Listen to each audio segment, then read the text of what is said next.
ವೀಕ್ಷಕರಿಗೆ ನಮಸ್ಕಾರ. ಇದು ಪಂಪನ ವಿಕ್ರಮಾರ್ಜುನ ವಿಜಯಂ ಕಾವ್ಯದ ತೃತೀಯ ಆಶ್ವಾಸದ 71ನೆಯ ಪದ್ಯದ ಬಳಿಕದ ವಚನ.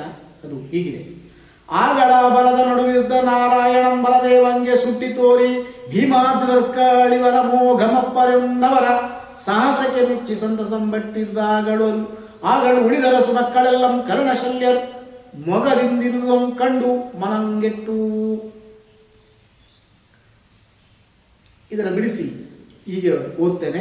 ಆಗಳ ಬಲದ ನಡುವಿದ್ದ ನಾರಾಯಣಂ ಬಲದೇವಂಗೆ ಸುಟ್ಟಿ ತೋರಿ ಭೀಮಾರ್ಜುನರ್ಕಳಿವರಂ ಅಮೋಘಂ ಅಪ್ಪ ಎಂದು ಅವರ ಸಾಹಸಕ್ಕೆ ಮೆಚ್ಚಿ ಸಂತಸಂ ಬಟ್ಟಿರ್ದಾಗಳು ಉಳಿದ ಅರಸು ಮಕ್ಕಳೆಲ್ಲಂ ಕರ್ಣ ಶಲ್ಯರ್ ಮೊಗಂ ತಿರಿದುದಂ ಕಂಡು ಮನಂ ಗೆಟ್ಟು.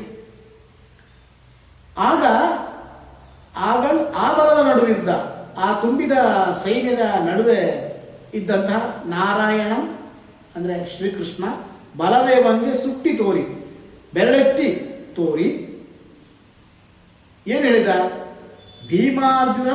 ಭೀಮಾರ್ಜುನರ್ಕಳ್ ಇವರು ಅಮೋಘಂ ಅಪ್ಪರ್.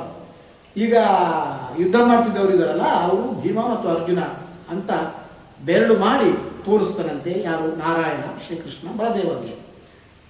ಹಿಂದೆ ಒಂದು ಸಲ ಈ ನಾರಾಯಣ ಮತ್ತು ಬಲದೇವರ ಉಲ್ಲೇಖ ಬಂದಿದೆ. ಅದು ಅಂತಂದರೆ ದ್ರೌಪದಿ ಸ್ವಯಂವರ ಮಂಟಪಕ್ಕೆ ಬಂದಿರುವಂತಹ ಸಂದರ್ಭದಲ್ಲಿ ನಾರಾಯಣ ಬಲದೇವರಲ್ಲಿದ್ದಾರೆ, ಯಾದವ ಕಡೆಯವರು ಅಂತ ದೃಷ್ಟದ್ಯುಮ್ನ ದ್ರೌಪದಿಗೆ ಹೇಳಿದ್ದ. ಇದು ಎರಡನೆಯ ಬಾರಿ ಇಲ್ಲಿ ಶ್ರೀಕೃಷ್ಣನ ಮತ್ತು ಬಲದೇವರ ಅಂದರೆ ಬಲರಾಮನ ಉಲ್ಲೇಖ ಆಗ್ತಿರೋದು.